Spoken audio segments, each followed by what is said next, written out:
Max wasn't an archaeologist. He wasn't an adventurer, a scientist, or even particularly curious about the world. He was just a guy who liked his coffee hot, his weekends long, and his responsibilities minimal. So when he tripped over a half-buried chunk of ancient alien technology while cutting through a construction site on his way home from work, his first thought was not, "Oh wow, an incredible scientific discovery," but rather, "Oh great, I'm going to be late for dinner." The device, a smooth metallic disc with strange glowing lines, hummed under his touch. Before Max could react, a beam of blue light shot upward, forming into the shape of a woman. She was stunning in a way that shouldn't have been possible, tall, elegant, wrapped in flowing robes that looked like they'd seen better centuries. Her ears were long and pointed, her eyes a swirling galaxy of colors, and her expression was one of practiced calm. Then she spoke. "You are the chosen one. You have the DNA of the ancient ancestors required to activate this device. I need your help. My people have been enslaved by a ruthless galactic warlord, and only you can save them. A spaceship on autopilot should arrive shortly to take you to my homeworld and help us reclaim the throne." Then she flickered and repeated the message, word for word. Max rubbed his temples. This must be some kind of prank. "Yeah, definitely not an alien lady. I think you got the wrong guy," he muttered, stepping back. The hologram did not acknowledge him.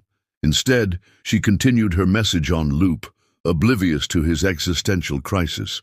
He sighed and turned to leave. That's when the spaceship arrived. A sleek, futuristic fighter craft descended from the sky, smooth and streamlined like something straight out of a sci-fi movie. It landed with a quiet hiss, and a hatch slid open. A voice, cool, smooth, and slightly smug, spoke directly into Max's head. "Max, you are needed. Get in." Max's stomach dropped.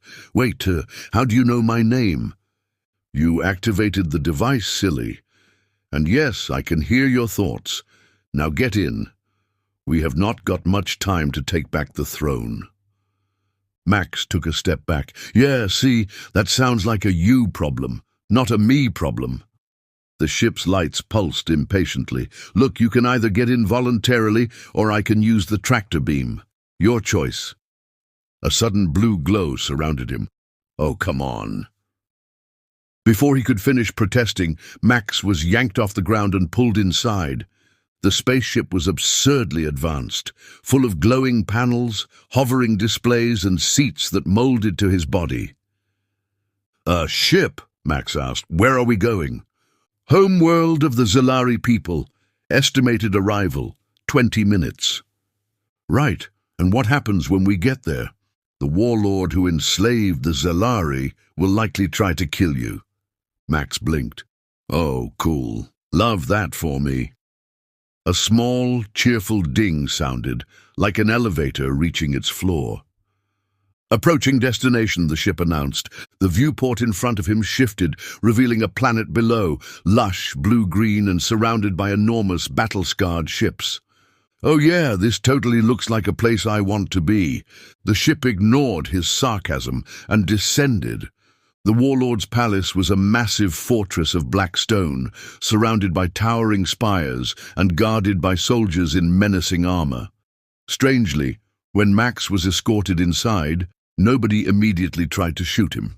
Instead, he was led to a grand dining hall where a long banquet table was laid out with exotic, steaming dishes.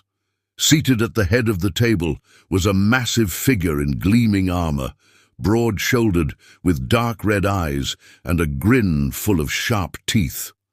"Ah, another one," the warlord said, setting down a goblet. "I assume you're here to claim the throne?" Max hesitated. Maybe." The warlord gestured to the empty seats. "Eat first, then I'll throw you out." Max sat cautiously. "So, how often does this happen?" The warlord chuckled. "You're the 9th chosen one this month."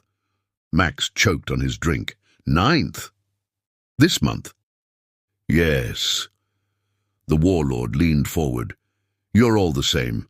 Some old machine activates, a prophecy plays. A fool like you arrives thinking destiny is real, and I send them home. You see, none of you actually have the right DNA to rule this kingdom. The machine was broken a long time ago. Max exhaled. Great, so I can just go home. Of course, as soon as my guards drag you out. The warlord snapped his fingers. Max barely had time to react before two armored guards grabbed him. Then something happened. A burning sensation spread through Max's body. His muscles tensed, his skin tingled, and an unseen force seemed to wrap around him. Ancient glowing armor materialized over his body, smooth, intricate, and pulsing with energy. His vision sharpened, his limbs felt weightless, and a strange, powerful instinct took over. He barely flicked his wrists, and the guards were sent flying across the room, crashing into the stone walls with a sickening crunch. They didn't get back up. The warlord's amused expression vanished. He slowly stood. Well, that's new. Max flexed his fingers.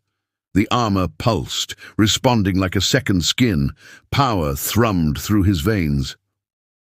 So, Max said, rolling his shoulders.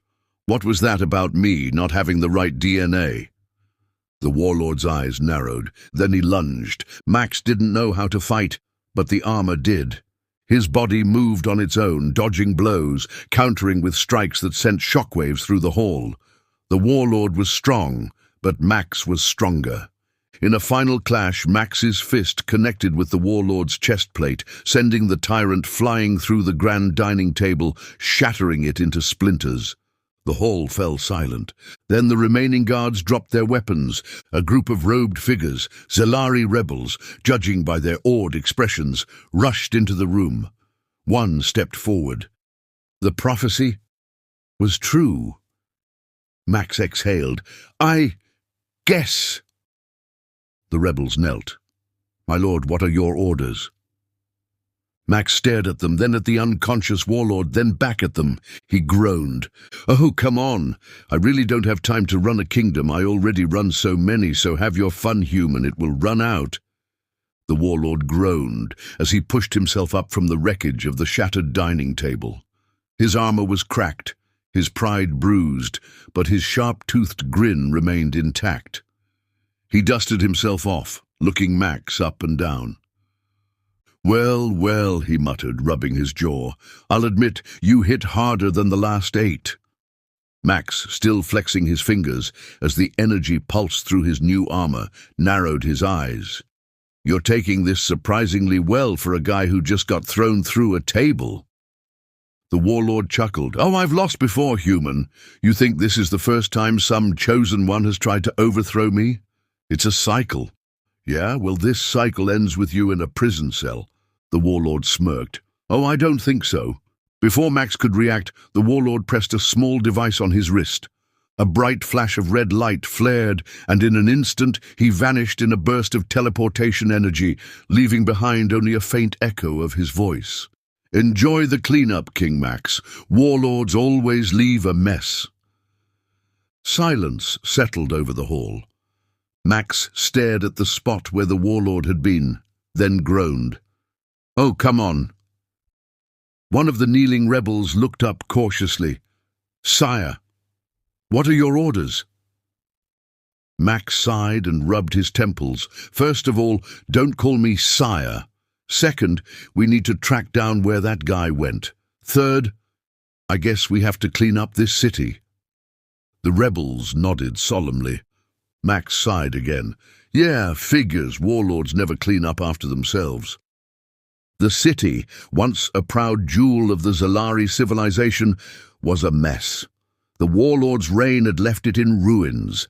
Streets were littered with rubble, buildings were half collapsed, and the air smelled like burning metal. Max stood at the top of the palace steps, staring down at the chaos. So, he muttered, anyone know how to fix a civilization? A rebel leader, a short Zelari man with deep scars across his face, stepped forward.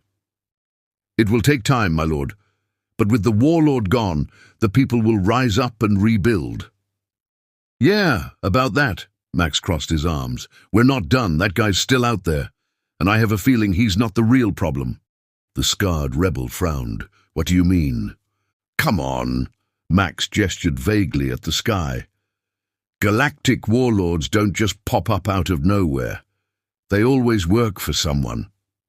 A silence fell over the group. The rebels exchanged nervous glances. Finally, the scarred leader sighed.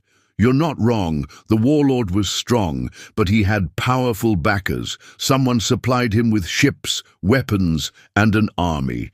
If we don't find out who, they'll just replace him. Max rolled his shoulders, feeling the weight of the armor pressing down on him. He had started the day as a regular guy just trying to get home. Now he was wearing ancient power armor, standing on the steps of an alien palace, and apparently had an empire to save. He groaned. Great, so now we have a whole conspiracy to unravel. The scarred rebel smirked. Welcome to politics, my lord. Max pinched the bridge of his nose. Ugh, I was happier when I was just getting abducted. A deep chuckle echoed through the air, but it wasn't from anyone in the crowd. The rebels stiffened. Max turned slowly, following the sound. A nearby holographic display, previously cracked and inactive, suddenly flared to life, revealing a shadowy figure. A voice, smooth and dripping with amusement, filled the plaza. So, the ancient armor awakens once more. Max crossed his arms. Let me guess, you're the real villain. The figure chuckled. Oh no, Max, I'm much worse. But I do look forward to seeing how long you survive. Then the hologram flickered out. Max exhaled. Well, that's not ominous at all. The scarred rebel tightened his grip on his weapon. Who was that? No idea, Max muttered, but something tells me we just found out who the warlord was working for. And as he turned to sit on the throne, a familiar voice echoed through the halls. You're not thinking of sitting on my throne, are you? As Max turned, there she was, the crazy space lady with them 11 ears from the hologram.